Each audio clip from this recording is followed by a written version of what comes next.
권영진 전 대구시장의 내년 총선 달서구병 선거구 출마설이 불거지면서 향후 이 지역 민심의 향배와 출마 예정자들의 행보에 관심이 쏠리고 있습니다.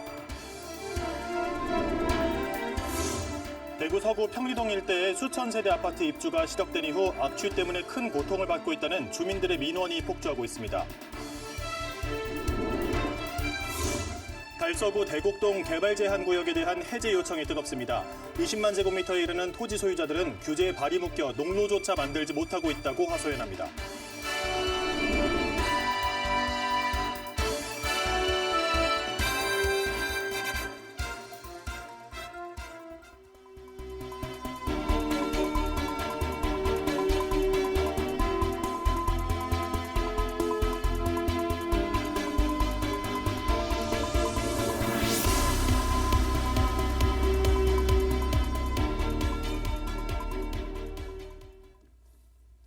시청자 여러분 안녕하십니까? BTV 대구 뉴스입니다. 첫 소식입니다. 달서구 대곡동에는 15만 제곱미터에 이르는 광활한 대지가 개발 제한 구역으로 묶여 있습니다. 이 일대의 토지 소유자들은 농로조차 만들지 못해 농사를 짓기 힘든 실정이라며 개발 제한 구역 해제를 검토해달라고 강력하게 요청하고 있습니다. 천혜열 기자가 취재했습니다. 달서구 대곡동 480번지 일대. 대구 수목원 동쪽 15만 제곱미터에 이르는 넓은 대지는 50년 전인 1972년에 지정된 개발 제한 구역입니다. 사과나 대추, 포도 재배 단지가 형성돼 있고 작은 텃밭에서는 배추와 무와 같은 농작물이 자라기도 합니다. 10여 년 전 주변에 택지가 들어설 때 이 개발 제한 구역을 풀어야 한다는 목소리가 수면 위로 떠올랐습니다. 무엇보다 오랫동안 재산권 행사를 하지 못했던 농민들의 반발이 가장 큽니다. 마땅한 농로조차 없어 논농사를 포기해야 했던 것을 생각하면 지금도 분통이 터집니다. 1지구, 2지구 되면서 집은 다 개발돼가지고 다 들어갔는데 논만 개발 그린벨트로 60년 동안 박정희 시절 묶어놨는 게 아직까지 이렇게 묶어놔가지고 동네 사람들이 죽을 지경입니다 지금. 인근 아파트에 살고 있는 사람들은 난개발에는 반대 입장을 보이면서도 이 개발 제한 구역이 부족한 편의시설을 채울 수 있는 최적의 입지라고 치켜세웠습니다. 주민들을 위해 가지고 녹지지대 공원 쪽으로 좀 체육시설이나 이런 걸 좀 마련을 많이 크게 평수를 해가지고 많이 좀 해주면서 개발이 됐으면 좋겠어요. 개발 제한 구역을 푸는 것이 쉬운 일은 아니지만 해제 가능성이 아예 없는 것도 아닙니다. 올 초 국토교통부는 개발 제한 구역을 30만 제곱미터에서 100만 제곱미터로 확대해 해제할 수 있는 권한을 지방자치단체로 이양한다고 밝혀 이 일대 개발 제한 구역 해제에 대한 기대치가 높아지고 있습니다. 달서구의회는 지난 임시회에서 이 일대 개발 제한 구역 해제와 함께 개발 방안 마련을 촉구하기도 했습니다. 2030 달서 발전 기본 계획안을 보면은 투포테이먼트 테마파크 조성이고 그다음에 멀티플렉스를 구축한 것입니다. 두 번째가 제가 주장하는 것은 공공기관을 유치하는 것입니다. 개발 제한 구역으로 묶여 건축도, 벌목도, 형질 변경도 할 수 없었던 지난 50년. 달서구 대곡동에 남아있는 마지막 노른자 땅이 규제에서 벗어나 멈춰있던 개발의 단초를 제공할 수 있을지에 사람들의 이목이 집중되고 있습니다. BTV 뉴스 천혜열입니다. 최근 권영진 전 대구시장의 내년 총선 달서구병 출마설이 나오면서 달서구병 출마가 거론되는 인사들의 행보와 민심의 향배에 관심이 쏠리고 있습니다. 김용판 현역 국회의원이 재선에 노리는 지역구인데 이태훈 달서구청장의 출마설도 나돌고 있는 가운데 전직 대구시장까지 선거 전에 본격 가세하면서 대구에서 가장 주목받는 선거구가 될 전망입니다. 우성문 기자의 보도입니다. 추석 연휴가 지나자 총선 바람도 불기 시작했습니다. 최근 대구에서 가장 주목받는 곳은 국민의힘 김용판 의원이 재선을 노리는 달서구병. 3선에 이태훈 달서구청장 출마설이 나오다가 추석 이후 권영진 전 대구시장의 출마설이 빠르게 확산하며 최대 관심 지역으로 떠올랐습니다. 권 전 시장이 달서구병 출마를 공식 발표하지 않았지만 현 거주지인 수성구 아파트를 내놓고 달서구병 지역으로 이사를 준비한다는 이야기가 주변 인물들 사이에서 나오고 있는 것. 이 지역 최대 화두인 대구시청 신청사 문제를 푸는 데 있어 권 전 시장이 역할을 해주기를 원하는 민심과도 맞물려 권 전 시장의 달서구병 출마설에 힘이 더욱 실리고 있습니다. 권 전 시장은 지난달 열린 지역 중견 언론인 모임 아시아 포럼 20일 초청 토론회에서 지역 발전과 정치 혁신을 위해 대구에서 출마할 뜻이 있음을 밝혔습니다. 정치를 하게 되면 대구에서 하는 것이 그게 정도 아니겠습니까? 제가 출마를 하게 되면은 대구에서 할 겁니다. 그동안도 늘 50% 이상 교체되어 왔지 않습니까? 근데 매번 사람은 바꾸는데 대구 정치는 바뀌지 않습니다. 원팀 정치로 바꿔야 된다고 생각합니다. 이태훈 달서구청장도 대구시청 신청사 건립을 두고 김용판 국회의원과 대립각을 세우며 총선 출마를 고심하는 것으로 알려졌습니다. 시민의 염원과 병행 대결을 향한 약속이라는 무게감은 온데한데 없고 오늘 갑자기 뒤집는 그런 발표에 일부 정치인들이 매각 여론을 몰이하고 있었습니다. 이는 달서구민의 상실감을 넘어서 다만 이 청장은 구청장 임기 중도 사퇴에 대한 부정적 여론에 대한 부담, 조만간 선거법 위반 선거 공판을 앞두고 있는 점 등이 변수가 될 전망입니다. 초선인 김용판 의원에게 전직 대구시장과 현직 구청장을 상대하는 건 적잖이 버거운 상황. 하지만 오랫동안 지역구 텃밭 민심을 다져왔고 현역 프리미엄도 만만치 않음을 보여주겠다는 각오입니다. 여기 국회의원들이 얼마나 진정성을 가지고 열심히 하는지 압니다. 선거 때마다 반복되는 현역 국회의원 물가루론이 끊이지 않는 가운데 대구에선 이미 물밑 총선 경쟁이 시작됐습니다. BTV 뉴스 우성문입니다. 대구 서구 일대 악취 문제는 어제 오늘의 일은 아닙니다만 최근 들어 악취 때문에 큰 고통을 받고 있다는 주민들의 민원이 폭주하고 있습니다. 특히 새 집에 부푼 기대를 안고 입주를 시작한 평리동 일대 신규 아파트 주민들을 중심으로 악취를 해결해달라는 요구가 거세게 일고 있습니다. 김민재 기자가 보도합니다. 올해 초부터 입주를 시작한 서구 평리동의 대단지 아파트. 주민들은 새 집이라는 부푼 기대를 안고 이사를 왔지만 하루가 멀다 하고 나는 냄새로 인해 큰 고통을 호소하고 있습니다.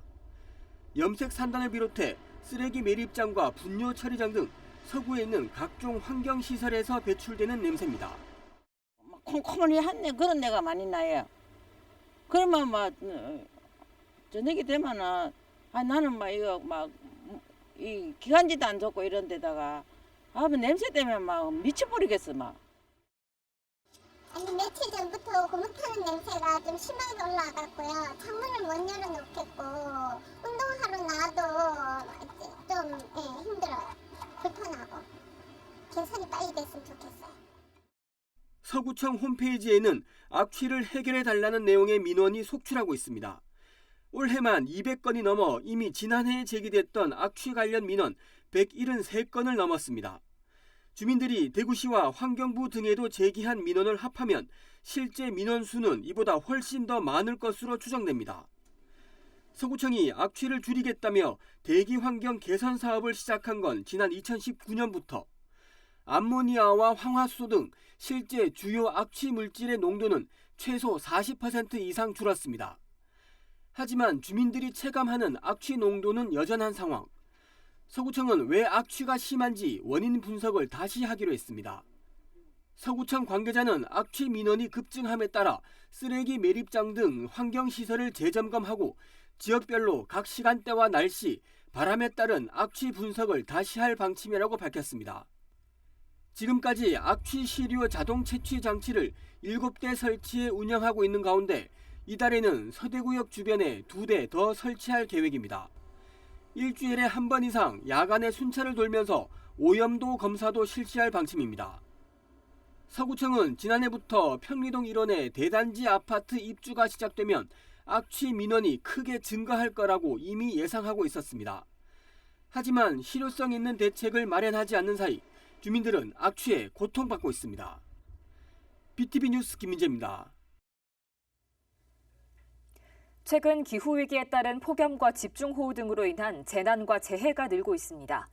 이에 각 지자체들이 재난 예비비를 편성하고 있는데 실제 지출은 하지 않고 비축만 하고 있는 것으로 나타났습니다. 우성문 기자의 보도입니다. 최근 기후위기에 따른 홍수와 폭염 등 재해의 심각성이 커지고 있습니다. 이에 지자체들이 재난과 재해에 대응하기 위한 예비비를 늘리고 있습니다.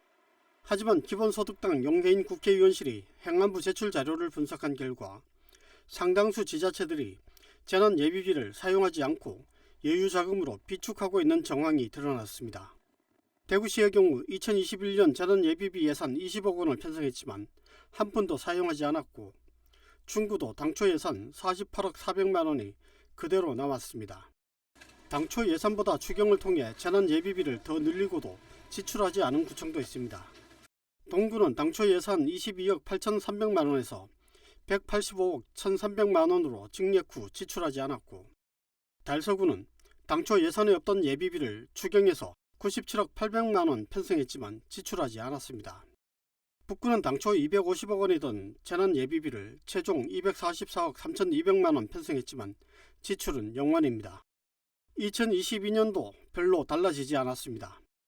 대구시 본청과 중구는 재난 예비비 당초 예산 20억 원을 각각 편성했지만 지출하지 않았습니다. 서구는 당초 예산 25억 4,100만 원에서 89억 8,100만 원으로 증액했지만 지출하지 않았고 북구는 당초 25억에서 최종 202억 5,400만 원으로 늘렸으나 지출은 없었습니다. 또 달서구는 추경 예산으로 121억 8,800만 원을 편성했으나 지출하지 않았고 달성구는 당초 56억 7,700만 원에서 최종 10억 4,600만 원으로 감액 편성했지만 지출하지 않았습니다. 전국적으로도 지자체 재난 예비비를 당초 예산보다 2.7배 늘리고도 30에서 40% 정도만 지출했고 아예 지출하지 않은 지자체도 2021년 19곳, 지난해는 25곳에 이릅니다. 재난 피해를 당한 지역 주민들이 자신들이 낸 세금으로 조성된 예산을 통해 제대로 지원을 받지 못하고 있는 것입니다. 지자체들의 재난 예비비가 목적대로 잘 집행될 수 있도록 행정안전부가 지방교부세 배분에 인센티브와 페널티 제도를 도입할 필요가 있습니다. 올해 중앙정부와 지방정부 모두 심각한 세수 결손 상황에 직면한 가운데 재난 예비비가 제 역할을 찾을 수 있도록 관련 제도 개선이 필요하다는 지적입니다. BTV 뉴스 우성문입니다. 달성군으로부터 연간 12억 원의 예산을 지원받아 운영 중인 민간병원 응급실이 사람들의 기대에 미치지 못하고 있다는 지적이 나왔습니다. 인근 병원이 24시간 진료를 준비하고 있고 대형 병원 건립이 추진 중이어서 혈세가 낭비될 수 있다는 우려까지 나오고 있습니다. 천혜열 기자가 취재했습니다. 최근 한 할머니가 달성군의 하나뿐인 24시 응급실을 찾았습니다.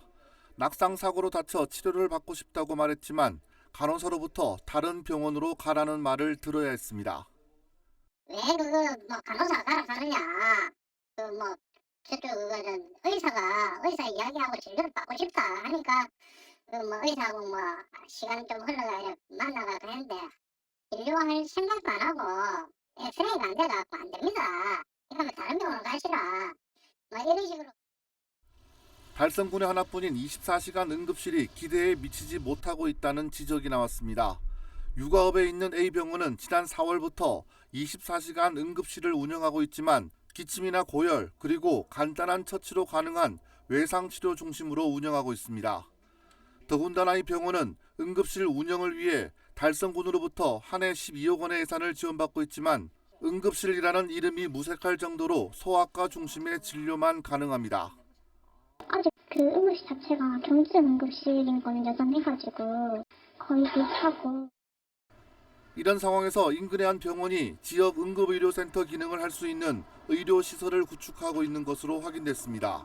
지난 8월 병원으로 승격된 이후 자체적으로 엑스레이, CT 촬영이 가능한 시설을 갖추고 있고 지금도 늦은 오후까지 야간 진료를 하며 약이나 주사, 수액을 처방하고 있습니다.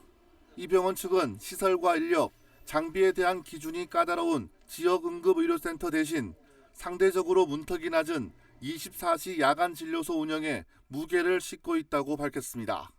원장님들하고 계획 중에 있고 아직 정확한 결정은 나지 않았으나 저희는 응급실 대신에 24시 야간 진료소를 지금 생각 중에 있어요. 24시 야간 진료소를 야간 진료소는 참수할 필요 없어요.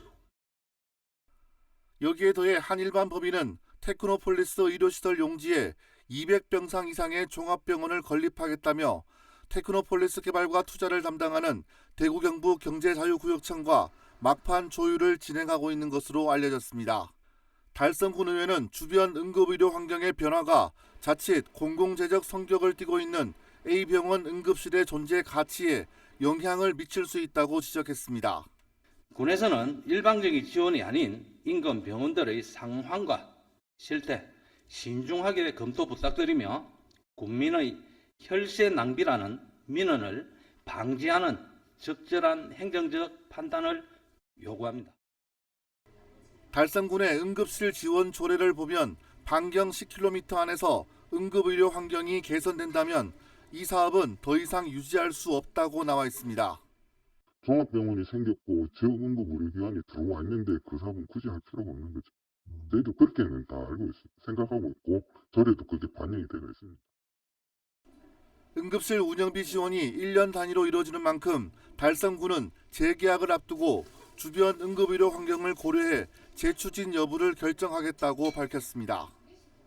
2km 안에 24시간 엑스레이 촬영과 CT 촬영이 가능한 병원이 생기고 또 200병상이 넘는 종합병원 건립이 추진 중인 상황입니다.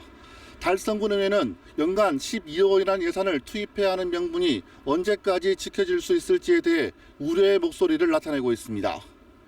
BTV 뉴스 천혜열입니다. 우리 사회는 초고령화 사회로 가속하고 있는데요. 생계를 넘어 복지와 건강 차원에서도 어르신 일자리가 중요합니다. 일을 해야 몸과 마음이 더욱 건강하다는 어르신들을 만났습니다. LG 헬로비전 신병균 기자가 전해드립니다.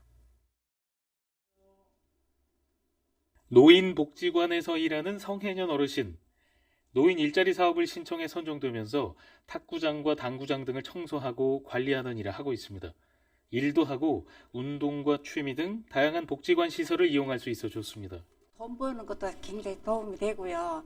건강이 좋아져요. 아침 일어나면 이어와서 운동하고 뭐 하다 보면은 저녁에 잠도 잘 오고요. 잠이 잘 와서 그게 제일 좋아요. 김태암 어르신도 노인복지관 체력단련실에서 노인 일자리에 참여하고 있습니다. 이용자들에게 운동 자세와 요령 등을 알려주며 체력단련실 시설을 관리하고 있습니다. 제가 가진 재능을 참 모든 분들에게 지도해드리고 저 운동도 하고 또 약간의 교통비도 좀 생기고 또 이런 어른들한테도 이런 본보기를 보여드리기 위해서 경북 경주에서는 노인 일자리 사업으로 어르신 2천여 명이 일하고 있습니다. 주차 관리와 청소, 방역 등 다양한 업무에 참여하고 있습니다. 어르신들이 평생학습의 기회장도 더불어 이루어지고 있다고 보고요. 또한 일자리 사업을 통해서 어르신들이 또 용돈도 벌이시면서 또한 쉼과 또한 배움이 평생학습이 이루어질 수 있도록 초고령화 사회화가 빨라지면서 전문가들은 어르신 일자리가 더욱 중요하다며 노인 공공 일자리 사업도 좋은 사례라고 말합니다. 선심성 예산 낭비라는 지적이 있지만 참여자는 대부분 저소득층 어르신들이라고 강조합니다. 노인 빈곤 문제를 해소하기 위해서 기초연금하고 국민연금 등 이런 사회보장 제도들을 소득 대체율을 높이는 방향으로 개선해야 할 것이고요. 노인들의 노동시장 참여가 적극적으로 이루어질 수 있도록 경력형 노인 일자리들을 많이 늘리고 또 정년제도도 손보는 것이 필요하겠죠. 초고령화 사회를 앞두고 일해야 더 건강한 어르신들을 위한 복지로 이어지는 일자리 정책에 관심이 모아지고 있습니다. 헬로티비 뉴스 신병균입니다.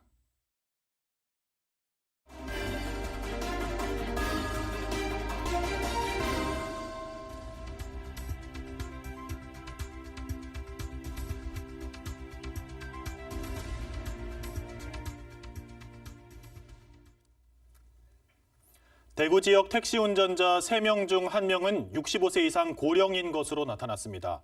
대구시 자료를 보면 지난달 말 기준 택시 운전자 13,000여 명 중 65세 이상은 3,900여 명으로 29.2%를 차지했습니다. 이런 가운데 고령 운전자의 교통사고로 늘어 10년 전 950건에서 지난해는 1,980건으로 1,000건 이상 증가했습니다. 하지만 고령 운전자의 면허 반납 건수는 미미한 수준으로 지난해 기준으로 전체의 3.5% 수준에 그쳤습니다. 대구 지역 소비자 물가가 2달 연속 3%대 상승을 기록했습니다. 동북지방통계청이 발표한 9월 소비자 물가 동향을 보면 대구의 소비자 물가 지수는 1년 전 같은 달에 비해 3.4% 상승했습니다. 대구 소비자 물가 상승률은 올 1월 5.3%로 정점을 찍었다가 지난 7월 2.1%까지 낮아졌지만 8월과 9월 2달 연속 3.4%를 기록했습니다. 품목별로 보면 사과 52.1%, 쌀 16.1% 등 농축수산물이 크게 오르면서 물가 상승을 주도했고 전기와 가스, 수도요금도 18.4% 올랐습니다. 추석 연휴였던 지난달 28일부터 3일까지 대구 119에는 총 1,365건의 신고가 접수된 것으로 나타났습니다. 하루 평균 1,727건으로 지난해 추석과 비교하면 23.2% 줄었습니다. 병원이나 약국 안내를 포함한 구급 상담이 가장 많았고 구급 출동과 생활안전, 구조가 그 뒤를 이었습니다. 대구 소방안전본부는 긴 연휴로 나들이 객이 분산되면서 상담과 출동 건수가 줄어든 것으로 분석했습니다. 오늘 이 시각 전국 핫 이슈를 살펴보는 오늘 전국 시간입니다. 서울 소식입니다. 강서구청장 보궐선거 사전투표가 6일 오전 6시부터 시작됐습니다. 7일까지 이틀 동안 진행되며 오전 6시부터 오후 9시까지 투표할 수 있습니다.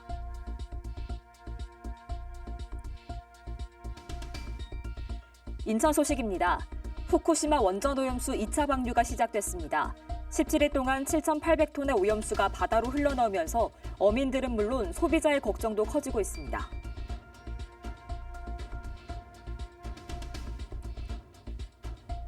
충북 소식입니다. 국내 최대 규모의 춤축제인 천안 항타령 춤축제가 5일 개막했습니다. 해외 팀들까지 참여해 춤을 주제로 한 다양한 공연과 경연이 9일까지 펼쳐집니다.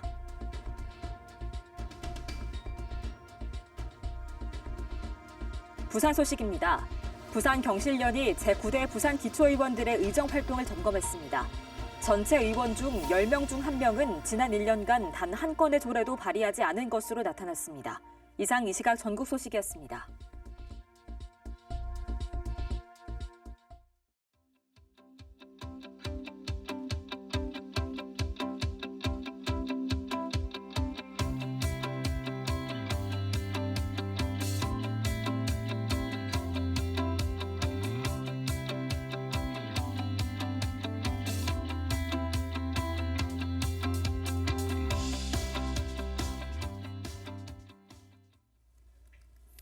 서구 일대의 악취 문제, 다양한 저감 대책이 실행 중이지만 주민들의 고통은 여전한데요.